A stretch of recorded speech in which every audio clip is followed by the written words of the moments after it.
Good morning, good afternoon, and good day. Welcome back to the channel. Today we're looking at the Vemico battery for the Sony A7R III and Up series. Let's get to it.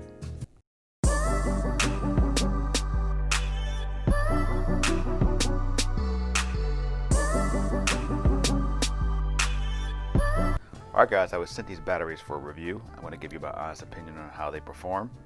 But let's first take a look at what you get when you order the product. All right, little bag here, great, it comes in. We'll talk about the charger here in a second, but I got two batteries here, and as you can tell, they're in orange. So one thing nice about the color is that they're in your bag. They're easily to find versus a black battery. And they look cool because they kind of match the Sony vibe of black and orange. Comes with a USB-C cord, which is great. And then we'll move over to the charger. Now I'm going to show you the Sony charger here in a second. I got to run upstairs and get it and show you the difference in size. This is pretty light and small and flat. And the best thing is that it gives you a readout, an indicator here of what level of charge you're at with the batteries. So instead of kind of wondering about how much longer you got, this will tell you how much longer you have till they're fully charged, roughly. So this is a Sony one that came with my A7R III here. It is the FZ-100 charger. It's a little bit cumbersome in your bag. It's not bad. It's great to have without, otherwise you're charging it through the camera. So I am pleased to have it with that camera. But it is, as you can tell, a lot smaller. This is a lot smaller, right? Which one performs better? Which one's faster to charge? I will let you know. But first, I'm gonna need to drain some batteries. So these are two batteries here, identical in size. Weight is about the same. So with the original Sony battery, everyone expects that this will perform better than a third party. This one costs less, this one costs more. You kind of get what you get. I don't expect this one to perform better than the Sony. Equal will be incredible.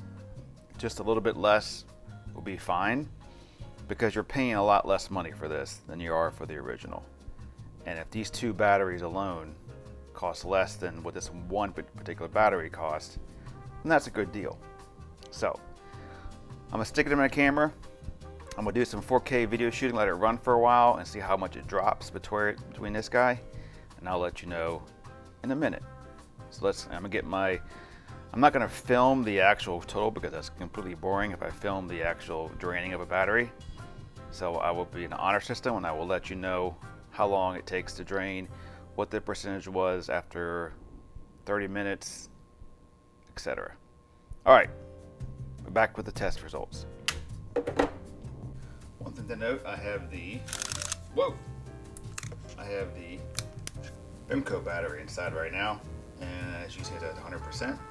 I did charge this battery about, I'd say a week ago. I meant to make this video sooner. I charged them up, and I got procrastinating and didn't make it, but we're still at 100%. So I'm gonna let this thing record for a while. I'll give it 30 minutes and then we'll see where we're at. All right guys, we are coming to the end of the test of the Vemico 30-minute record, 4K, 24p. We're at 78% right now. Coming down to the last 10 seconds. Oh, it shut down on its own. It was right coming down to the last 10 seconds and it shut down. So 78% is what we got.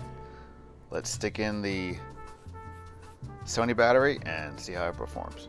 Okay, I just finished charging the Sony battery off of the Sony charger. It took a little while. We should be at 100%, and we are. So same settings. Well, it did switch on me here, so let's go ahead and change that. I don't know why it did that. There we go. Same settings, and we shall begin. All right, 29 minutes and 50 seconds is what the shut off I guess the camera shuts off by itself from that point. One thing I did note that, hold on, let me show you. Charger for the Sony battery does have an indicator. It's just 3 green lights, so 1, 2, 3. And when the third light turns green, you are done. For the Vemico charger, it gives you a little more indication here with the LCD screen, having 1, 2, 3, 4 bars showing you when you get done. A little more indication of when the charge will be complete versus the 3 bars. This one was stuck on 2 bars for a while before it was done, so it's a guessing game how long it took. Now, which one's faster? That's a good question. I just plugged this one in about a minute ago, so I'll keep track of the time and see how fast this one goes up to 100%. And I'll plug the Sony battery back into here and tell you how long this one gets back to 100%. So I'm gonna mark that down now. All right, so we just finished recording. As soon as I picked up the camera, it stopped right around the same time. So 29 minutes, 50 seconds. For some reason, it won't go to 30. So 83% is our number versus 78. So that's our result. I'll go ahead and turn it off now for recharge. But our recharge of the Vemico battery is ongoing, and I started it at 227, so we're at 257 right now, and I'll let you know when it completes. And then I'll recharge the Sony battery on the Sony charger right here and let you know that result. All right, I'll be back.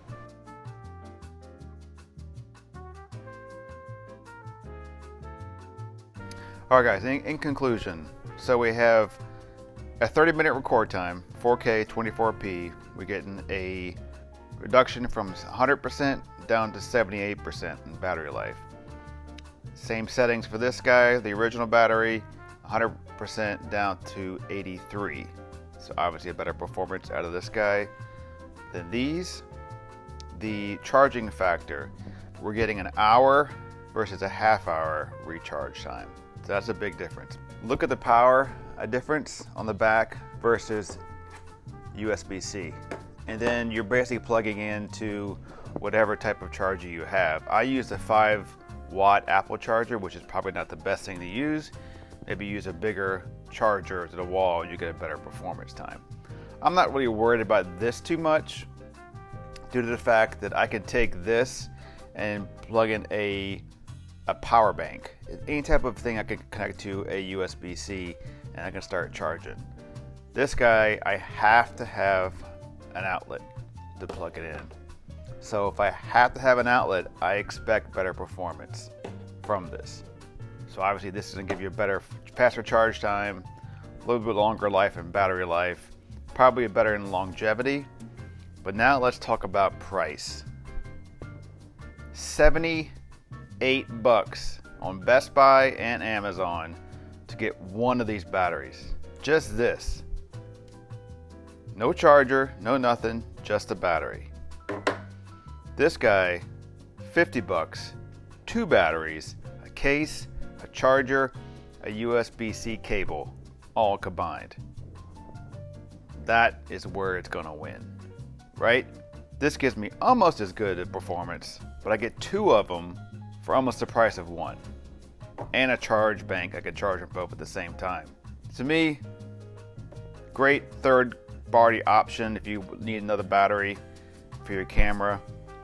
I bought one of these extra when it first came out because I needed another battery. I was going on vacation. Third-party batteries were not released yet. They weren't out yet. This battery was brand new. And I spent about 70-something bucks on a second battery just in case. These things last a while. I don't need 4 of these batteries. I don't do weddings, that kind of stuff. If I do weddings, maybe so. I'm filming all day. I need to run through these things. But 1 battery for me will last pretty much all day on whatever I want to do on vacation. So having 4 of these is not necessary. 2 is perfect, just for backup. 1 you can get by, I'm just fine, but 2 is good for backup. 4 is a little overkill. Big thumbs up for these guys. Thanks for sending them to me. Check description and link below for a link to these batteries on Amazon. Check them out. see if it works out for you. Thanks for watching, and subscribe for the next one. See ya.